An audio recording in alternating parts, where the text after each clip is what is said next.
start with our first session of today, which is the sixth session in the overall sequence in the summit.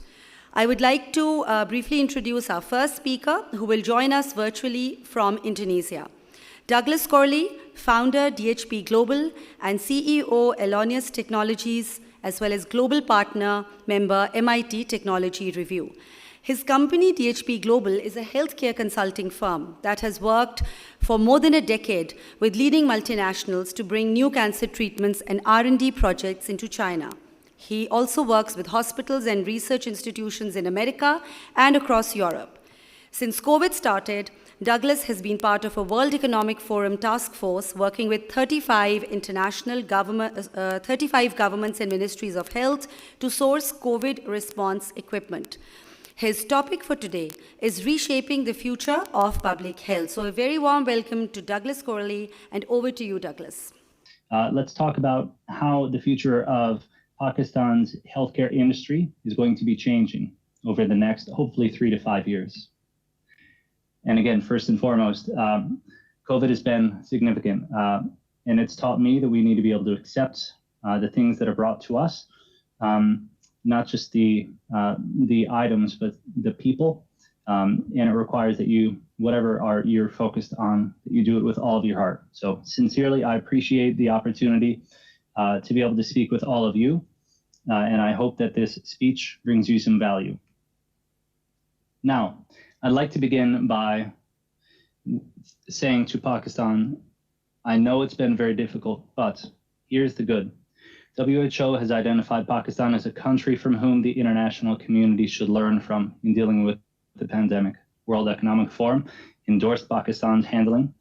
Bill Gates noted that the NCOC's performance, quote unquote, blew him away. Forbes and The Economist appreciated not only the government's handling, but also the efforts initially to move the economic stabilization forward, as well as economic growth. And indeed, The Economist recently ranked Pakistan amongst the top 3 countries in Global Normalcy Index. And what that means is now we're moving into all of the sort of historical issues. So there's a lot of good, and now we're moving back into some of the legacy issues that the health system has dealt with. And really where we start is with chronic disease, or NCDs. As you can see, amongst this top 10 list, this accounts for nearly 60% of all deaths nationally, causes of death, I should say, and 23% of them are NCDs, focusing specifically on heart disease, cancer, stroke, as well as diabetes, the other major NCD in this space. So again, this is truly phenomenal that Pakistan handled itself so well compared to any health system in the world. But then the foundation that it is getting back to is one where there is a lot that can change. And hopefully we'll be able to outline some areas in how this can happen. Now, the numbers, there are 220 million people in Pakistan, as we all know. The current value of the pharma industry is about $2 or so billion. I believe maybe it's closer to 3 in 2021. And it is forecast to be worth up to 5 billion by 25. And currently, GDP spending on healthcare in Pakistan is 3.4%. Now, the average federal spending is about 6.8%. So Pakistan is lagging behind a little bit here. We can talk about what some of these issues are. These are the major areas of infrastructure and industry focus, where I believe there can be a considerable amount of improvement. And here are some of the implementations that I believe can lead us in that direction. So first and foremost, Pakistan is very dependent on imports for medicines, imports for medical devices, you name it, right? There's not quite enough domestic capacity for the chemical industry to purify and formulate the medicines, or what are called the APIs, as they're brought into country and then turned into FPP, or the finished pharma product. Essentially, all the raw inputs that are required to make the finished outputs. Pakistan's done a good job of identifying some sources for those initial inputs. There are some geopolitical risks around this. I believe that the former PM was very poignant about identifying how there's a lot of dependency still to this day on India for API imports. And with Pakistan's historic relationship with China, trying to shift a lot of this from India manufacturers to Chinese manufacturers has been a point of emphasis within the industry. And indeed, when I first arrived in Pakistan in 2017, 2018, this was a conversation that was being had every minute that I was there. What do I mean here by a consortium? So it is my understanding that there has been a large, we'll say, shift in the pharma infrastructure and dynamic in the market. Many multinationals have either left or are planning to leave the industry. And a large part of this is because there is now an import tax on APIs. So again, what I believe should, and I have heard some inklings that this may be happening, is a domestic consortium. Let's say the top 5 or top 10 pharma companies can agree on terms. And I believe that there's one indeed in country that has already done a IPO listing to be able to create its own API. But I think one is a good start. We need more. Pakistan needs to be self-sufficient and self-sustained as a initial phase 1, and can hopefully grow beyond self-sustenance and be able to export some of these goods. And how that happens in every country that my company has worked with is you get buying power, you then work with local government to improve the standards. And this is a very, very pivotal part. Joey will talk about this more at length, and you're very fortunate to have him able to speak in detail. So I'll only touch on, thinking about how is it that quality assurance, quality control can happen within the manufacturing, and making sure that as raw materials come in, as the goods are processed and the final formulations are created, how can we make sure that there are checks and balances to make sure what we say is coming out is indeed what is coming out. The scientific side of this, the biological side, we can start with the simplest products, which are what are called small molecules or biosimilars. Start with the very low value medicines, low cost, high volume medicines, like a biosimilar that you would take for heart disease or for diabetes, many, many issues. These are the essential medicines. And the goal ultimately, I believe, and in discussing with CEOs in Pakistan, is a shared goal, is to move from making these high volume, low value medicines into making biologics, so vaccines and medicines like insulins. So this is one major area where the value of the pharma industry can grow considerably. And I put a rabbit here because I think this can happen fairly quickly.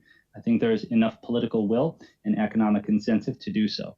The next, which I'll talk about more in length, so I'll touch briefly here, is chronic disease, specifically diabetes, heart disease, and the supply chain. So there needs to be more competition. That's the theme really on my for my speech. There needs to be more competition for manufacturing, for importation, and there needs to be more capacity building. What I believe Pakistan could position itself to be is indeed a regional factory.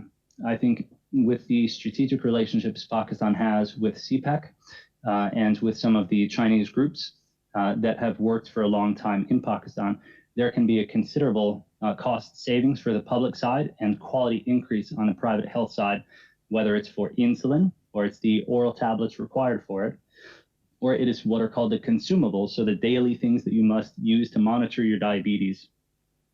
A complete cardiac solution, again, have a long slide for this, but essentially there has already been put in place a very long-standing and deep relationship for Belt and Road members to improve the medical education and medical output within Pakistan. Those are the three that I believe can be implemented in the next 1 to 3 years. Implemented meaning these solutions already have a framework in country. There's a political will, and there's certainly strong economic incentive. The two areas that I'm most excited about would be focusing on electronic health record improvement. There's a huge amount of value that can be created. This will take more time, however. You need to build this locally with either a venture building team, or you need to do it where there is, for instance, a blockchain solution and a technical team that really knows South Asia or Middle East and the local culture and the local dynamic between patients, industry, as well as the clinics. Why is this so important? One, it helps the patients better understand what their diagnosis is. And the other large reason is there's a strong economic incentive, again, both for the public and private side. If patients' access to their data is improved, their access to clinical trials as well improves. Now, this requires more. There's currently, at my research, I could only find one major CRO in the Pakistan industry. We can talk about this perhaps at the next talk I'm able to give. So as I mentioned, the cardiac relationship. The CCA, or the China Cardiac Association, in 2018 with Belt and Road Initiative created a partnership with Pakistan. And this is the wonderful photo that was taken. This is the Idailu Xinzhuang. This is for the Pei Shun Xiangmu, which means the training project, the training program. So in 2018, there was an agreement between the establishment of doctors in China, of which there are 4 million, and the doctors and medical schools in Pakistan to send doctors from Pakistan to China, either for training or for upskilling.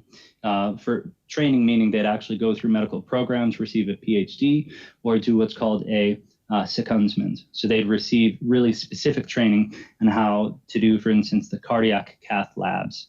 We can use this immediately. These relationships have already been established. I'm more than happy to talk at length about how this can work. And this program, just within China per year, saves 10 million patients in rural China from heart disease. So this isn't a super high tech or even a medium tech solution. This is a low to medium tech solution. And I believe that this is a solution that can be acted on very quickly. That would address the largest cause of health burden currently in Pakistan.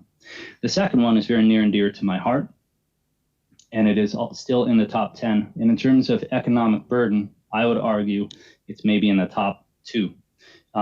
15,000 Pakistani rupees is average monthly spending. There's 7 million diabetics in country that require, I'd say of those, 4.5 million require insulin. Keep in mind the 7 million is actually double, because typically if you have one patient that's diagnosed, there's at least one more that has not been diagnosed. So this is a large economic burden.